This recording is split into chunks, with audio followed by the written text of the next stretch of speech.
के मित्र शायद भरोसा नहीं करेंगे। साउथ ब्लॉक में नेहरू जी का एक चित्र लगा रहता था। मैं आते जाते देखता था। नेहरू जी के साथ सदन में नोक झोंक भी हुआ करती थी। मैं नया था, पीछे बैठता था।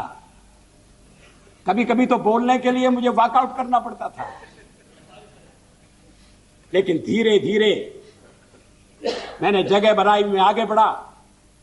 और जब मैं विदेश मंत्री बन गया तो एक दिन मैंने देखा कि गलियारे में टंगा हुआ नेहरू जी का फोटो गायब है। मैंने कहा, ये चित्र कहां गया? कोई उत्तर नहीं दिया। वो चित्र वहां फिर से लगा दिया गया।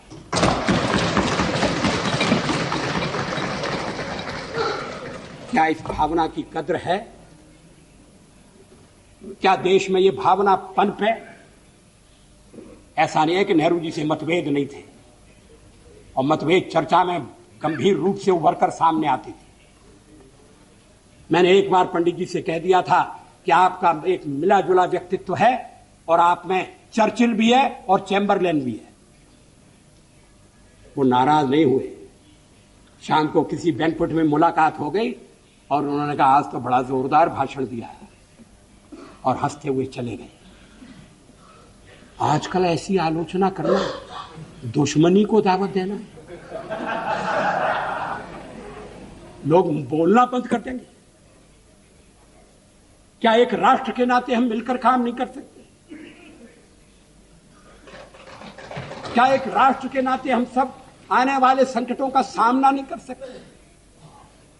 एक शताब्दी खत्म हो रही है, दूसरी शताब्दी दरवाजे पर खड़ी है। अगर हमें छोड़कर आप कोई नया प्रयोग करना चाहते हैं, मुझे कोई आपत्ति नहीं होगी। लेकिन हम जो प्रयोग कर रहे हैं, उस प्रयोग को आप सफल होने दें, ये मैं आपसे अनुरोध जरूर करना चाहता हूं।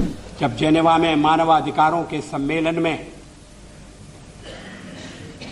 कश्मीर के सवाल को हमारे पड़ोसी ने उठाने का फैसला किया,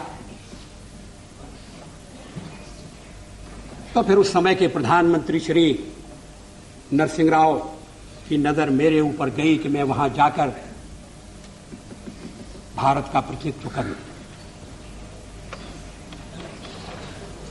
हमारे पड़ोसी देश के लोगों को बड़ा आश्चर्य हुआ, वहां के नेताओं को बड़ा ताज्जुब हुआ। किसी नेता ने कहा भी कि भारत का लोकतंत्र विचित्र लोकतंत्र है कि प्रतिपक्ष का नेता अपनी सरकार के पक्ष को रखने के लिए जेनेवा जाता है, और एक हमारा प्रतिपक्ष का नेता है जो देश के भीतर ही ऐसी कठिनाइयां पैदा करता है जिससे अंतर्राष्ट्रीय बाधाएं और उत्पन्न होती हैं। लोगों ने कहा कि नरसिंह राव जी सरल आदमी नहीं है, बड़े चतुर आदमी हैं। ये मत समझिए कि वो केवल देश की एकता का प्रदर्शन करने के लिए भेज रहे हैं।